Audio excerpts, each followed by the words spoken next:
2022년 8월 17일 윤석열 대통령의 100일 기자회견이 있었습니다. 네이버에 100일 기자회견을 검색하면 제일 먼저 연합뉴스의 국민 숨소리 안 놓치겠다는 당장 성희롱으로 법과 원칙대로 해버리고 싶은 기사가 나옵니다. 그럼 신림동 참사 현장엔 어떤 숨소리를 들으러 간 겁니까? 국민들 열받아서 숨지는 소리를 듣겠다는 건지 이 정부는 정말 소름 끼치는 일을 최고로 잘합니다. 이 100일 기자회견에서 김건희 박사 논문 표절 질문이나 코로나 대책에 대해서 묻는 기자의 숨소리는 들리지 않았습니다. 그러니까 이 기자회견은 순전히 윤석열 대통령이 하고 싶은 말 위주로 진행됐는데 일본 기자 한 명이 아주 무례하고 모욕적인 질문을 던졌습니다. 요니우리 신문의 나카가 하는 이 기자가 했던 질문을 들어보면 광복절 건축사에서 한일 관계를 빠르게 회복하고 발전시키기를 원하고 계시다고 말씀하셨습니다. 그런데 가고사 문제, 특히 강제징용 문제 해결이 쉽지 않고 더 시급합니다. 대통령께서는 어떻게 하면 해결이 될 수 있을 것이라고 생각하고 계십니까? 강제징용은 일본이 저지른 전범인데 이걸 왜 한국이 해결합니까? 그리고 그걸 대한민국 대통령이 물어보는 자체가 무례합니다. 일본의 일개 기자 따위가 과거사 문제 중 강제징용 문제가 더 시급하다고 가치 판단을 넣어서 질문을 하고 있습니다. 계속 들어보면 또한 기시다 총리와의 정식 정상회담이 아직 이루어지지 않았습니다. 정상회담이 이루어진다면 어떠한 대화를 나누실 생각이신지요?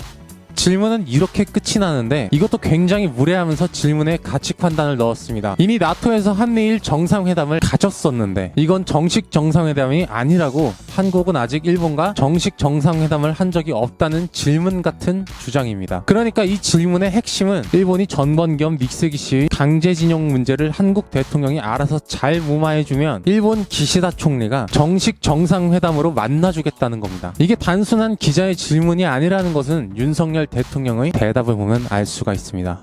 강제징용은 이미 우리나라에서는 대법원에서 확정 판결이 나왔고 그 판결 채권자들이 그 법에 따른 보상을 받게 되어 있습니다. 다만 그 판결을 집행해 나가는 과정에서 일본이 우려하는 그런 어떤 주권 문제에 충돌 없이 채권자들이 보상을 받을 수 있는 그런 방안을 지금 깊이 강구하고 있는 중입니다. 이게 무슨 말이냐 하면 미쓰비시는 전범기업으로 대한민국 대법원에서 보상이 아니라 배상을 하도록 확정 판결이 났습니다. 일본 구구는 전쟁 범죄를 인정하지 않기 때문에 법적 책임까지 지는 배상이라는 단어 대신 보상을 주장하고 있습니다. 그런데 윤석열 대통령이 일본 기자에게 보상이라고 하잖아요. 이걸 헷갈려서 이렇게 말한 것이 아닙니다. 두 번이나 반복합니다. 보상. 그러니까 배상이 아니라 보상으로 전쟁 범죄를 인정하지 않는 방향으로 해결해 보겠다는 답을 일본에 준 겁니다. 그리고 대한민국 사람이면 이해할 수 없는 단어가 있는데 강제징용 판결은 일본의 주권 문제랑 아무 관련이 없습니다. 그런데 윤석열 대통령이 주권 문제의 충돌 없이 해결하겠다고 하거든요. 이게 어디서 나온 말인가 찾아보니까 일본의 니온 케이자이 신문에 보면 일본은 이 강제징용 배상 판결을 일본의 주권에 관련된 문제라고 보고 있다고 써 있습니다. 그러니까 일본 극우의 시선으로 보면 아주 너무 이쁜 친일파가 한국의 대통령으로 열심히 일본이 준 미션을 하고 있는 거예요. 야스쿠니 신사 참배도 이해해주고 8.15 광복절 경축사에서 일본과 친하게 지내겠다고 선언하고 위안부 문제 거론하지 않고 심지어 2008년에 대법 판결이 난 미쓰비시 강제징용 배상 판결은 보상으로 해결해주겠다는 게 윤석열 대통령의 행동입니다. 이 역대급 대통령의 친일 발언 100일 기자회견이 지금 일본에서 가장 많이 읽은 기사 1위로 올라가 있는데 우리나라 언론은 왜 숨소리조차 들리지 않습니까? 그런 도대체 이렇게까지 해서 윤석열 대통령이 얻는 것이 무엇인지 궁금하잖아요. 7월 16일에 주일대사로 새로 임명된 윤덕민은 한국인의 탈을 쓰고 미쓰비시를 변호하는 주장을 하고 7월 19일에는 박진 외교부 장관이 기시다 총리를 만나서 이런 말을 나눴다고 합니다. 9월 UN 총회나 아펙에서 한일 정상회담이 자연스럽게 실현될 것으로 기대한다. 그러니까 대한민국 대통령이 겨우 일본 총리의 인정을 받기 위해서 정식 정상회담을 하기 위해 친일 발언을 광복절 이후 계속하고 있는 겁니다. 일본과 정상회담을 기대하는 UN 총회는 내년 9월 세 번째 화요일 뉴욕에서 열립니다. 그 다음 날엔 윤석열 장모의 결심 공판이 있습니다. 고양이 뉴스 원재은이었습니다. 안녕!